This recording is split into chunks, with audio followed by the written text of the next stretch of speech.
안녕하세요. 플레이야입니다. 우리는 깨달음이라는 말을 들을 때 대부분 이런 이미지를 떠올립니다. 생각이 멈추고 감정이 사라지고 에고가 없어지고 공과 무를 실현하며 마음이 영원히 고요한 상태.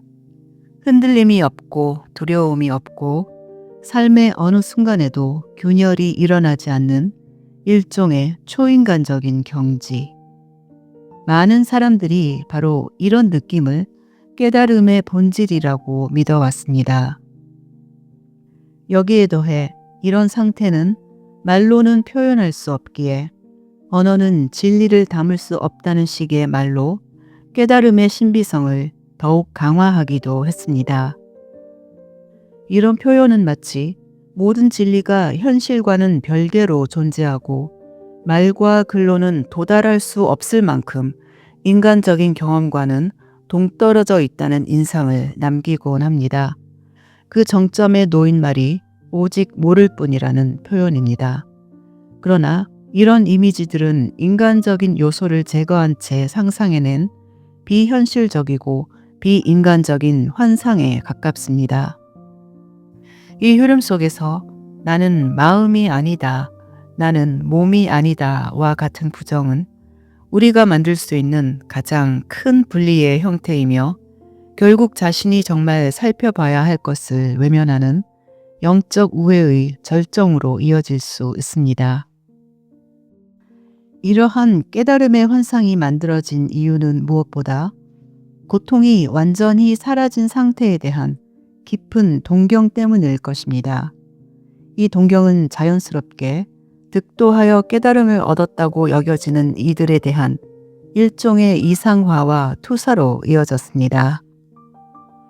그 결과 깨달음은 마치 특별한 경지처럼 설정되었고 그 경지에 이르렀다는 사람에게 자연스럽게 영적 지위와 권위가 부여되는 특유의 구조가 형성되었습니다.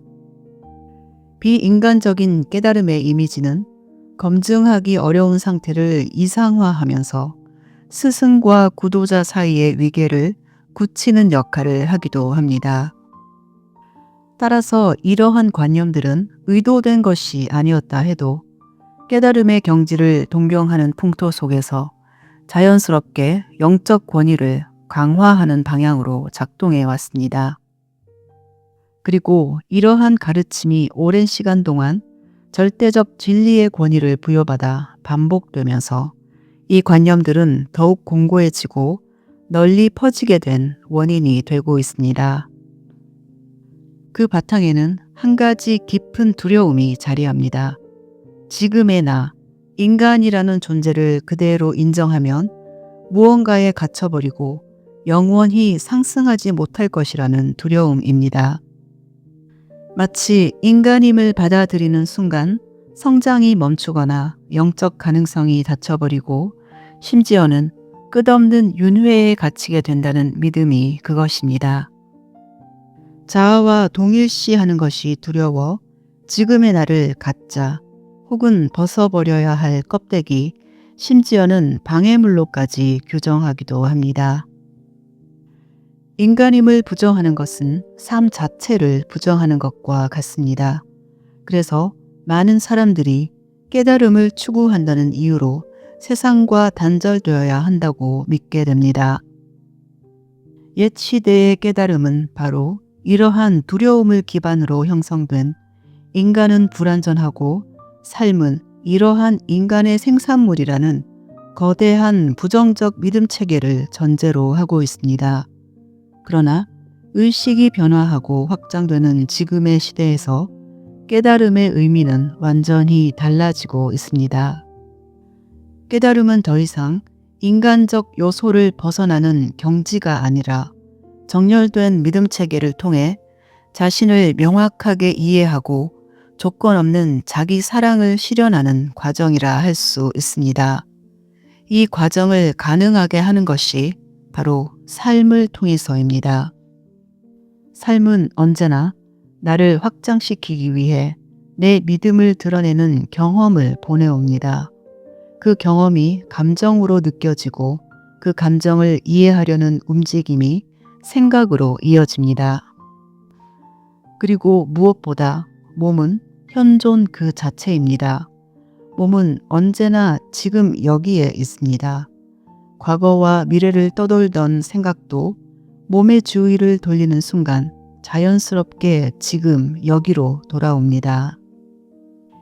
이 단순한 흐름을 정직하게 바라볼 때 내가 세상을 어떤 시각으로 대하는지, 즉 나는 지금 무엇을 사실로 믿고 있는지를 알게 되고 그 믿음을 더 조화로운 방향으로 전환할 수 있습니다. 바로 이 과정이 깨달음이 현실에서 일어나는 실제 방식입니다. 삶보다 더 훌륭한 스승은 없습니다. 동시에 삶은 곧 나입니다. 감정도 생각도 몸도 나를 괴롭히는 것이 아니라 나를 알아가고 경험하며 창조하는 통로입니다. 옛 시대의 깨달음은 현실과 멀어질수록 더 높아진다고 여겼지만 현실은 우리가 뿌리 내릴 수 있게 하는 땅입니다. 땅에 뿌리를 단단히 내릴수록 우리는 하늘을 향해 더 높이 뻗어갈 수 있습니다. 상승은 현실 위에 떠 있는 상태를 뜻하는 것이 아닙니다. 오히려 현실을 굳건히 딛고 서 있을 때 아무리 높이 올라가더라도 중심을 잃지 않는 상승이 일어납니다.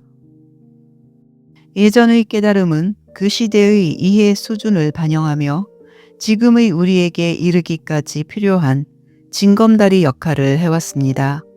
그 가르침 속에는 시행착오도 있지만 그 안에 담겨 있던 핵심 원리들은 이 시대에 들어 더욱 명료하고 선명하며 더 구조적인 형태로 드러나기 시작했습니다. 영적 관념 역시 다른 모든 것과 마찬가지로 시대와 함께 변화하고 확장해 왔습니다. 과거에는 이를 설명할 언어가 부족해 상징과 은유로만 전달될 수 있었던 것들이 이제는 프랙탈적 우주, 홀로그램적 현실, 그리고 의식이 현실을 반영하는 메커니즘 등이 훨씬 분명하게 설명될 수 있는 시대가 된 것입니다. 이제 우리는 옛 성현들이 놓아둔 그 다리를 이미 건너온 만큼 더 확장된 의식에 걸맞은 새로운 깨달음으로 나아가야 할 시점에 서 있습니다. 물론 이것은 어디까지나 각자의 자유로운 선택에 달려 있습니다. 이 시대의 깨달음은 더 이상 인간성과 현실을 벗어나는 길이 아닙니다. 오히려 그 기반을 깊이 이해하고 받아들일 때 내 안의 신성은 더욱 자연스럽게 드러나기 시작합니다. 내가 인간임을 인정한다고 해서 신성을 부정하는 결과가 생기는 것이 아닙니다. 마찬가지로 신성을 인정하기 위해 인간임을 지워야 할 이유도 없습니다. 나는 인간이자 동시에 신성입니다. 나는 에고이자 동시에 영혼입니다. 그러니 인간으로 존재하는 일을 두려워할 이유는 한치도 없습니다.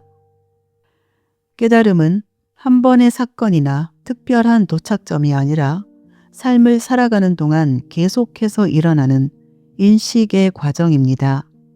어제 보지 못한 나를 오늘 알아차리고 오늘 붙잡고 있던 오해를 내일 내려놓는 그 연속적인 움직임이 바로 깨어남입니다. 진정한 깨달음은 초월적 상태가 아니라 나 자신에 대한 오해를 풀어가는 순간들이 조금씩 쌓여가며 진정한 나를 기억하며 창조해가는 과정입니다. 그리고 그 모든 과정의 첫걸음이며 끝까지 함께 가는 중요한 인식은 지금의 나를 나의 일부로 인정하는 일입니다. 바로 이 인식이 있어야 변화도 통합도 확장도 더 자연스럽게 일어날 수 있습니다. 나는 더 높은 차원의 나에 도달하기 위해 지금의 나를 장애물처럼 대하고 있나요? 아니면 인간인 나도 나의 한 부분임을 받아들이고 있나요? 확장은 배제가 아니라 통합에서 일어나며 성장은 어떤 부분도 밀어내지 않을 때 비로소 시작됩니다.